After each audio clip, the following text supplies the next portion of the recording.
Boa noite. O Governo Central prometeu todo o apoio ao Governo Regional no Programa de Desenvolvimento da Ilha do Príncipe.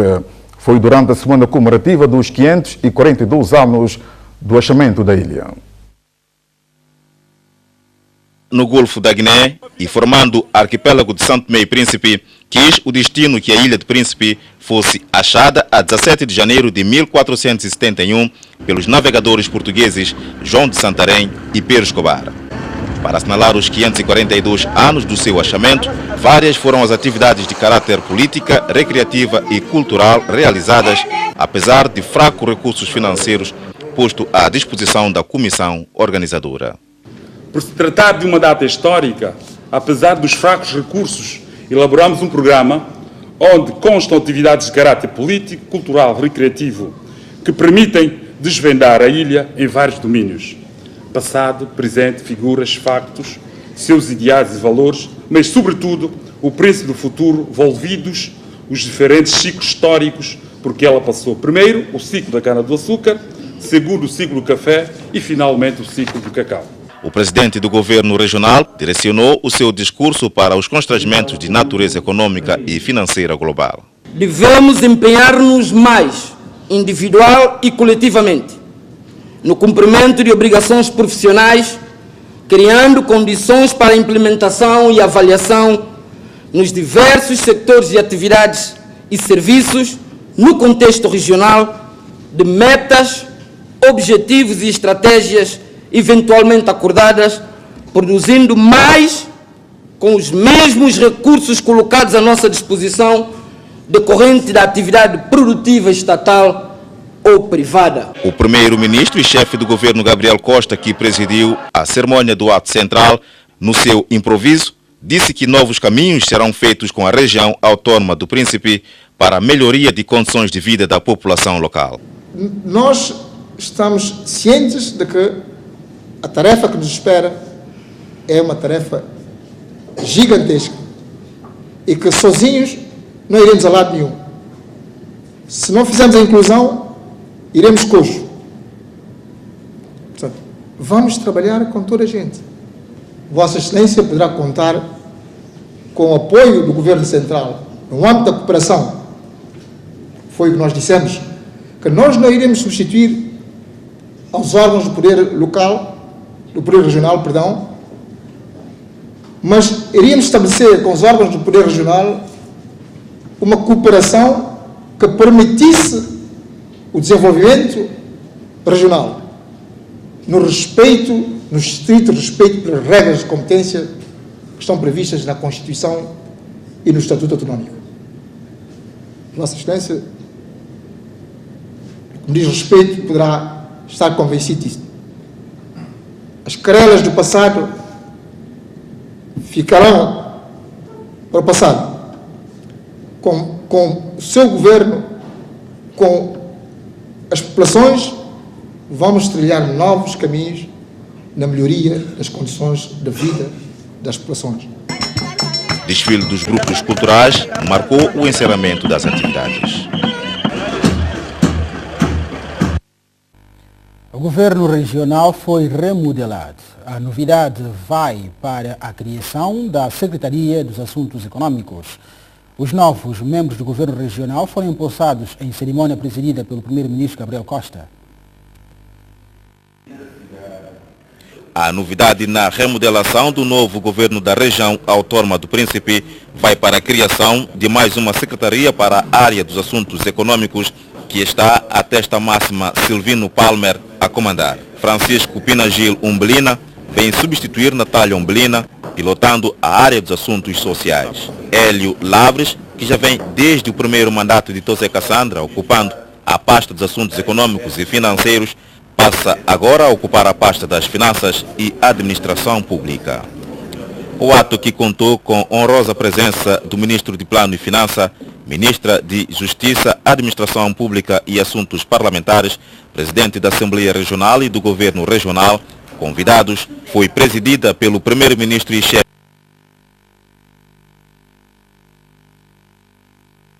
Ministro, eu tenho a plena consciência das dificuldades que o país tem, que todos nós temos, mas apenas posso dizer uma coisa, é que meterei todo o meu empenhamento, toda a minha energia, toda a minha força para que invertamos a situação em que nos encontramos hoje.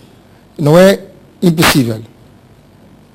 Exigirá apenas de nós entrega total, dedicação, espírito, portanto, de trabalho e, sobretudo, de pensamento permanente relativamente àqueles que nada têm, aqueles que sofrem todos os dias. Nós estamos em pleno século XXI e vemos muitas vezes que os nossos compatriotas, muitos deles, vivem em condições infra-humanas.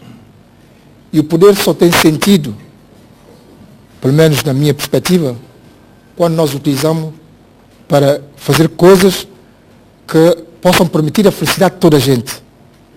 Caso contrário, pelo menos, volto a dizer, na minha perspectiva, o poder não teria sentido nenhum. O governo da região autónoma do Príncipe fica assim constituído desta forma.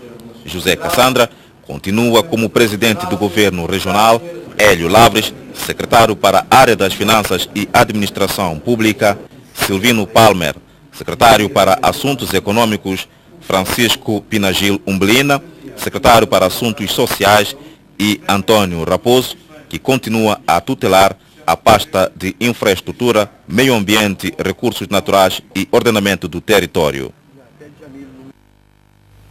São Tomé e Príncipe já não vai acolher os 9º Jogos Juvenis da CPLP, cuja realização está prevista para 2014. A decisão foi anunciada esta sexta-feira pelo Ministro da Juventude e Desporto em conferência de imprensa. Caiu por terra as expectativas do país em realizar os 9º Jogos Juvenis da CPLP em 2014. O Ministro da Juventude e Desporto explicou os motivos que estão na base da decisão do governo. As infraestruturas desportivas que nós temos disponíveis, a capacidade atual financeira do Estado, a questão de alojamento, a questão da saúde e segurança que nós consideramos fundamentais e que neste momento ainda não estão reunidas. E também um fator também muito importante que é o estado de preparação dos nossos atletas para poder participar nesses jogos em casa e poder ganhar medalhas. Nós não vamos aqui realizar jogos que percamos todos os que vêm é que levam medalha. É com base neste raciocínio que o governo tomou a decisão de negociar com os parceiros, nossos parceiros dos jogos, a possibilidade de realizar os jogos numa data posterior a 2014. Esta negociação está a ser feita e brevemente o governo anunciará a nova data que o país poderá acolher competições, esta competição aqui com dignidade e com possibilidade de ganhar medalhas. Pelo menos uma. Né? Nós não vamos aqui acolher 7 modalidades esportivas e perder todas. Entretanto, estamos a envidar todos os esforços, independentemente de os jogos realizarem aqui ou serem realizados noutro país qualquer, nós estamos a envidar todos os esforços na preparação dos nossos atletas para participarem nesses jogos. Isto é possível para nós. Nós podemos perfeitamente treinar muito bem, começar a treinar agora os nossos jovens, investir o pouco que nós temos na preparação destes atletas para que eles possam competir, fazer uma boa figura e trazer medalhas para casa. Em termos financeiros, segundo o titular, neste momento é mais rentável o país preparar os atletas para competirem lá fora do que em casa. Com o dinheiro, nós se calhar precisamos de 1/10 daquilo que necessitaríamos para construir infraestruturas desportivas, se calhar 1/10 desse valor para treinar os nossos atletas, ou menos, não é verdade? E neste momento, como sabem, mesmo as obras que estão em curso não estão pagas. Nós temos uma dívida a nível do Ministério de perto de 32 mil milhões de dobras. Dívida que vamos ter que pagar. As obras que foram assumidas pelo Estado, pelo Governo, sem sequer verbas inscritas no orçamento para tal. E não é tudo. É só uma parte, porque é preciso mais ainda para acabar as obras. É preciso mais ainda para construir coisas, construir alojamento. Nós temos que ter condições hospitalares condignas. Imaginem aqui, vem aqui um atleta e tem uma fratura ou tem um acidente. Não só atleta, mesmo um visitante, um familiar. Temos hospitais para os tratar? Temos? Não temos, nem para nós temos. E por isso o governo tem que acautelar todas essas situações. Durante a conferência de imprensa, o ministro da Juventude e Desporto anunciou, por outro lado, que o governo pretende reformular a política do Estado sobre o empreendedorismo juvenil e microcrédito, de modo a atender melhor às necessidades dos jovens.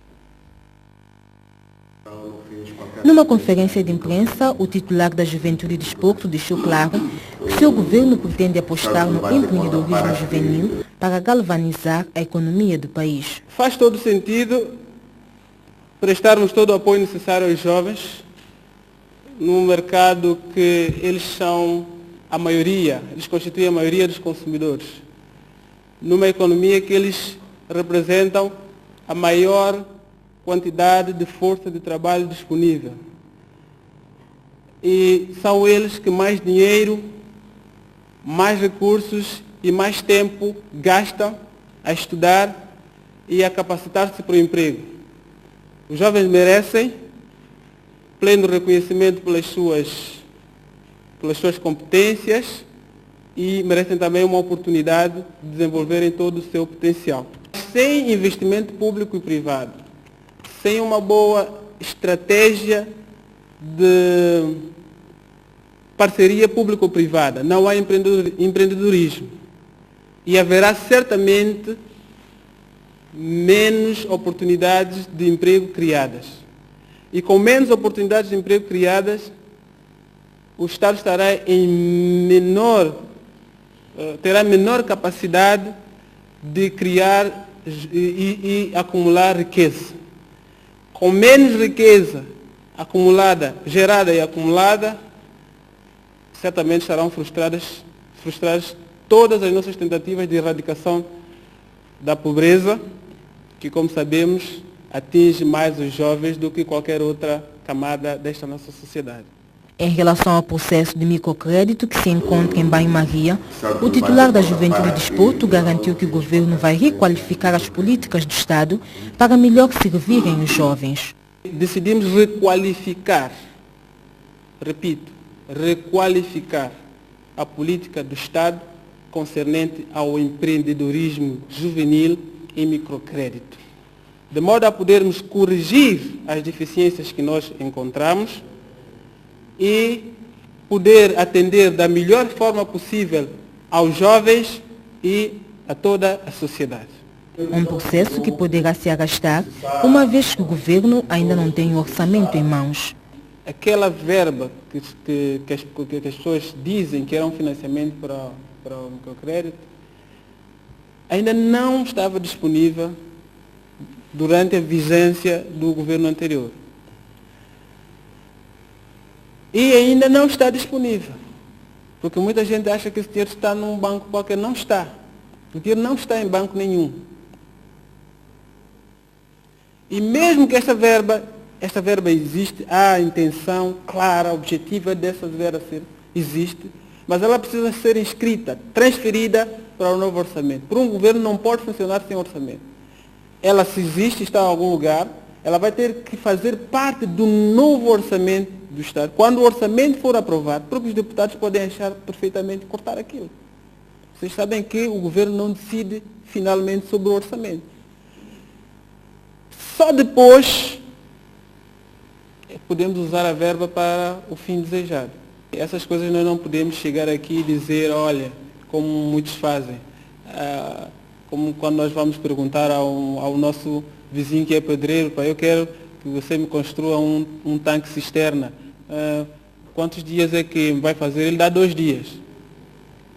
Ele quer o seu dinheiro no momento, um avançozito, ele dá 2 dias, e depois leva 1 semana, 1 mês ou muito mais a acabar a obra. Nós não vamos fazer isso, nós somos o Estado, nós estamos a representar o Estado e temos que ser responsáveis. O tempo é um fator objetivo e tem que ser calculado. Ministro da Juventude e Desporto, na sua primeira conferência de imprensa. O país está a ser assolado por um surto da gripe. As autoridades recolheram amostras que poderão ou deverão ser enviadas já na próxima semana para um laboratório especializado em Yaoundé, nos Camarões, para apurar que tipo de vírus se trata. Enquanto isso, apelam à população a adotar a prevenção como arma de combate ao surto. O país está perante um surto de gripe que começou em meados de dezembro, com o aumento do número de casos. Água Grande, Mesoche e Cantagalo, por sinal os distritos mais populosos, são os mais afetados.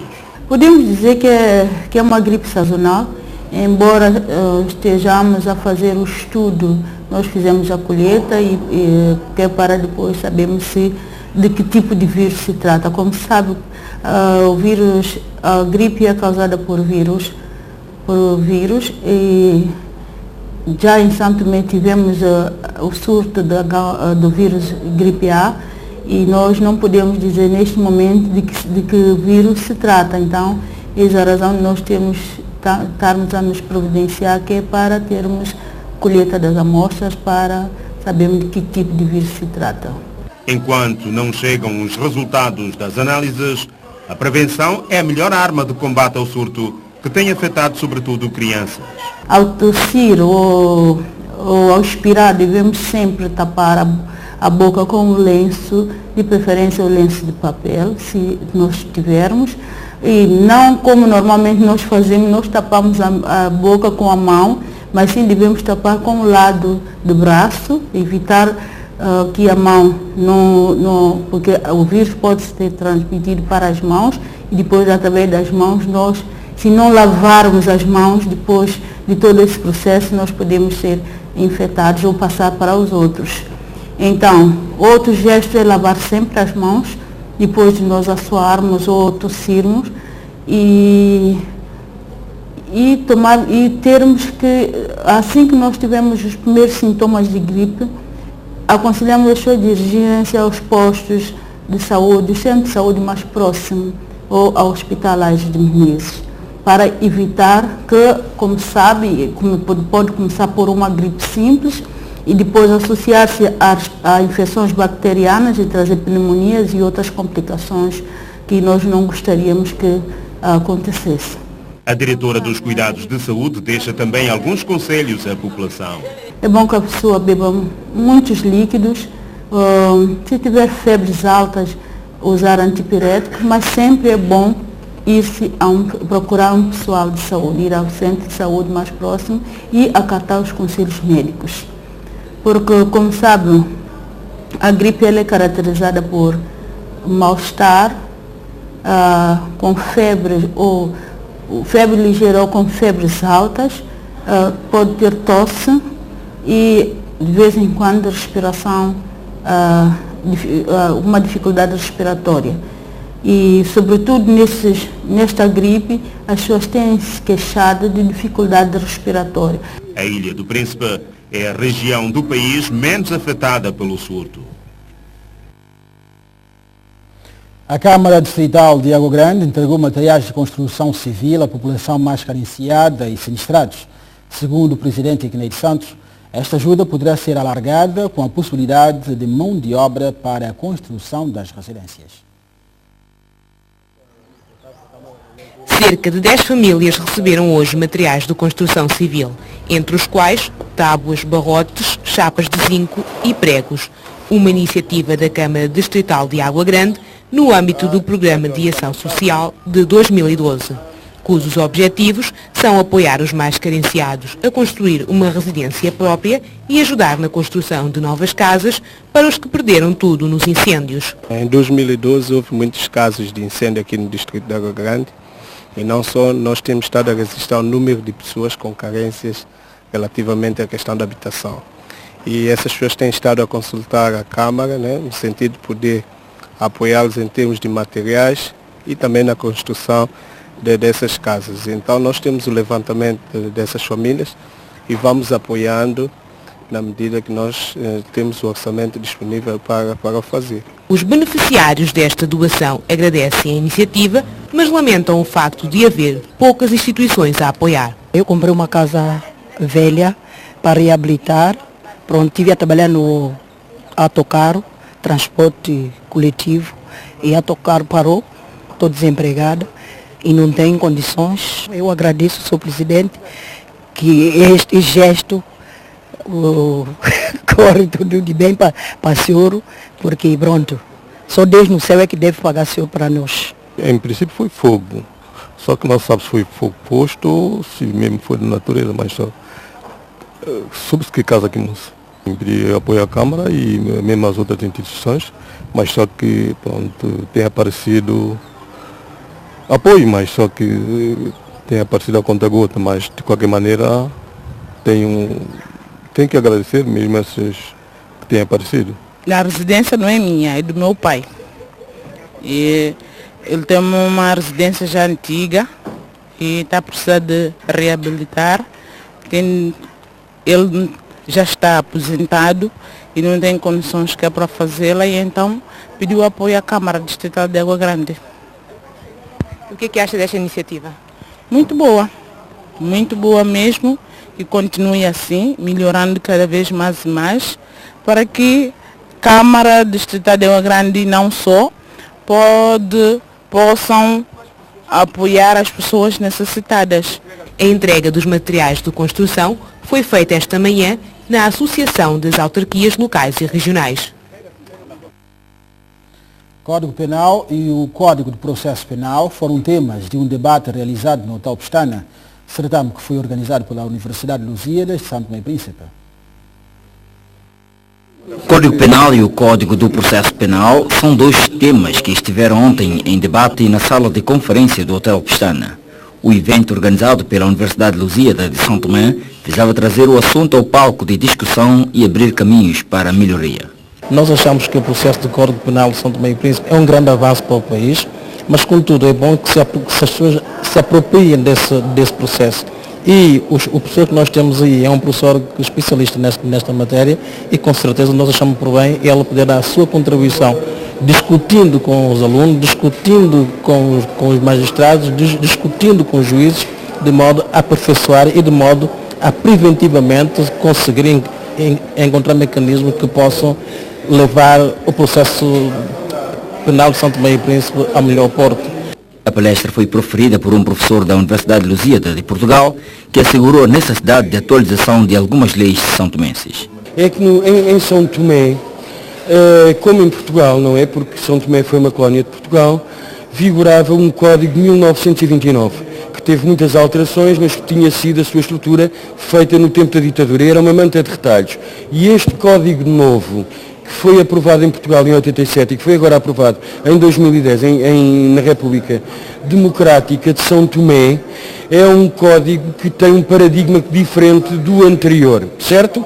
E um paradigma que pretende proteger a segurança dos cidadãos, que vem consagrada, se a memória não me falha, no artigo 20 da Constituição de São Tomé, mas também tem a necessidade de perseguir quem viola esses direitos fundamentais, ou seja, quem pratica crimes, mas perseguir respeitando a dignidade e os direitos fundamentais das pessoas que são investigadas. O evento reuniu vários participantes. A UDD iniciou esta sexta-feira um ciclo de contactos com os partidos que sustentam o 15º Governo Constitucional. O pontapé de saída foi dado com o MLSTP-PSD. O encontro não foi filmado, mas Manuel Diogo, presidente da União para a Cidadania, Democracia e Desenvolvimento, UDD, a saída da sede dos sociais-democratas, falou dos objetivos deste ciclo de contactos com os partidos que sustentam o 15º Governo Constitucional. O país é de todos nós, todos somos poucos para levar adiante os desafios que que a situação se nos impõe, pelo que achamos bem que devemos entender como forma de estar na política o diálogo, a compreensão, a troca de ideias, para que os objetivos de termos melhores dias para este povo possam realmente se cumprir. Sabe que o país tem graves problemas, né? De saúde, na área da educação, do desemprego, etc. É necessário que todos possamos dar o nosso contributo para ver se conseguimos resolver o problema do povo, que está bastante farto, à espera, nessa expectativa, cheio de esperança, neste novo governo. E nós viemos dizer ao MLSTP que apoiamos este governo, que o MLSTP teve como iniciativa em digitar um compatriota, um santomense, que foi identificado para dar vazão aos trabalhos de governação do país nos próximos tempos. Para a UDD, a situação reclama a intervenção de todos. O nosso problema não é o facto do Dr. Gabriel fazer ou não parte do UDD. Para nós temos um slogan no UDD que é temos que identificar quem está em melhor situação de pegar no bastão e poder correr os próximos 100 metros. União para a Cidadania, Democracia e Desenvolvimento, no contacto direto com os partidos que sustentam o governo liderado pelo jurista Gabriel Costa. Mais uma casa foi totalmente destruída pelo fogo na localidade de Cola Grande. Esta é uma das notícias que vamos ver daqui a pouco. Uma fundação camerunesa sediada na Turquia, em parceria com a Associação dos Cameruneses de Ajuda e Solidariedade, bem como a Associação Islâmica, fizeram a doação de cabazes às populações necessitadas de Aguaizé. Segundo o representante da Fundação, esta doação teve como objetivo contribuir para o bem-estar social dos referidos necessitados.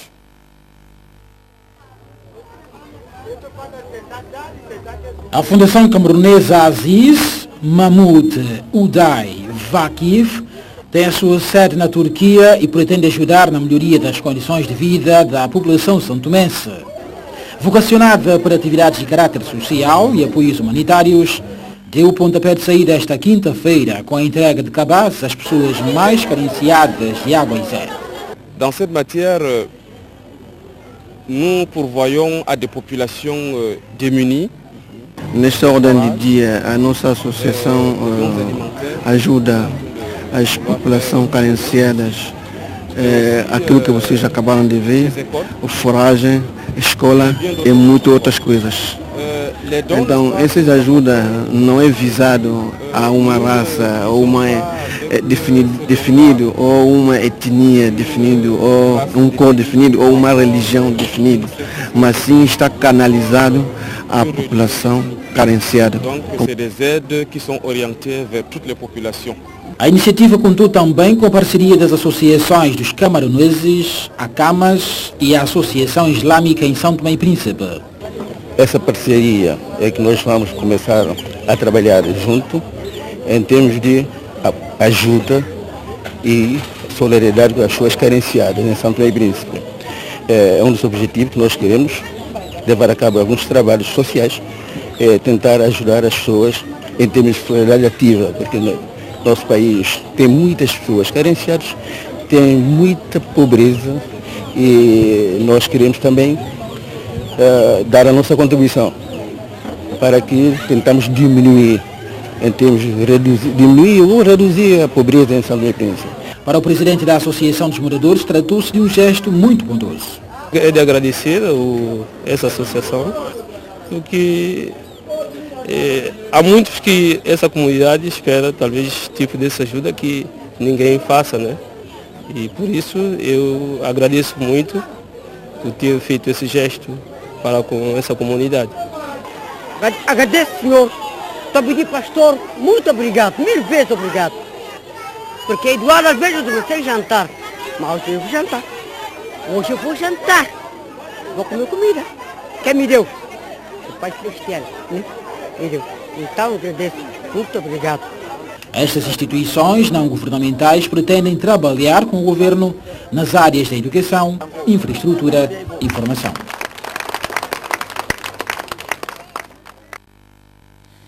Na localidade de Cola Grande, mais uma residência foi totalmente destruída pelo fogo.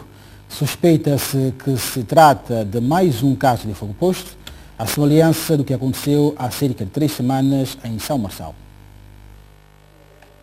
Tudo terá acontecido por volta das 22 horas na localidade de Cola Grande, quando a residência que pertencia a Sheila Borges começou a arder. No momento do incêndio, encontrava-se no interior da habitação 3 crianças e um idoso. Sheila Borges conta como tudo aconteceu. Normalmente eu trabalho à noite, então, volta de 21 horas, ele ligou para mim, perguntando onde eu estou.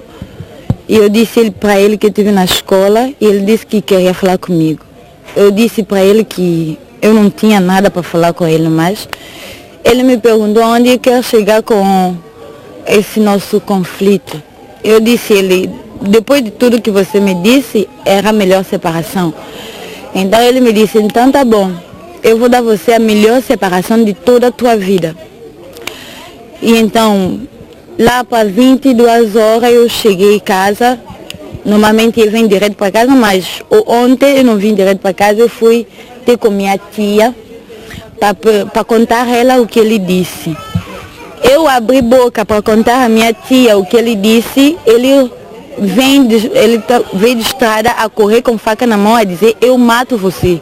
Então eu empurrei a porta, ele ficou na rua, que ele veio para aqui atrás, que subiu, encontrou meu tio em casa, espalhou gasolina dentro de casa, com criança a dormir, pôs fogo. Meu tio é que tirou as crianças para mim dentro de casa e não deu para tirar nada. Nada, nada, nada. Minhas crianças saíram sem nada, eu estou sem nada, só Deus. Alguém subiu ali, aqui não tinha escada, não tem escada. Subiu aqui, depois deu a porta. Quando arrebentou a porta, tinha uma porta aí, eu estive sentado no sofá. Quando arrebentou a porta, só vi pessoas entrou, meio corpo, mas com um salto do banho cor azul, com um bule branco na mão. Depois que eu disse, oh minha gente, ajuda, olha ladrão, gatuno, gatuno, gatuno. Eu pensei que fosse eu, longe de pensar que podia ter um bandido desse. Depois quando ele deita a gasolina cai-me aqui, eu fui para abraçar ele, só sinto fogo ali na varanda. Eu disse, epa, não há alternativa. Eu se for com gasolina que eu tenho resto no corpo, eu vou ser atingido pelo fogo. Daí eu tenho que salvaguardar 2 crianças que estão na cama, atirei para fora. E é esta, que estava no outro quarto, que eu subi para ir salvar esta, só fumo, eu fiquei intoxicado, estive a palpar a parede, já não vi de onde pegar. Não sei como é que Deus fez essa criança. O suspeito ator do crime chama-se Oscar e está sob custódia da polícia e poderá ser entregue ao Ministério Público nas próximas horas. Enfim, terminou esta sexta-feira nos tribunais uma formação destinada a funcionários do setor judiciário. Com a duração de uma semana, este ato teve como objetivo munir de conhecimentos práticos aqueles que estão a serviço da justiça para melhor lidar com o público. Foram mais de 30 horas de formação para mais de uma dezena de funcionários do setor judiciário, com o objetivo de dar maior suporte prático àqueles que estão a serviço do público. Uma semana que o juiz conselheiro do tribunal achou bastante proveitosa. Nós fizemos uma organização temática bastante precisa. Nós entramos desde o processo civil, processo penal, processo de trabalho, que são as tramitações processuais que ocorrem nas secretarias. Depois entramos propriamente nos trabalhos da secretaria, que tem a ver com a gestão processual, tem a ver com as custas, rateio, são coisas que os trabalhadores da secretaria fazem no dia a dia, e também depois demos uma nuance mais de deontologia. Sabemos perfeitamente que nós em Santo Tomé muitas vezes deixamos o aspecto deontológico para trás, e isto é muito mau. E houve uma cadeira de deontologia e a outra tem a ver com as técnicas da liderança.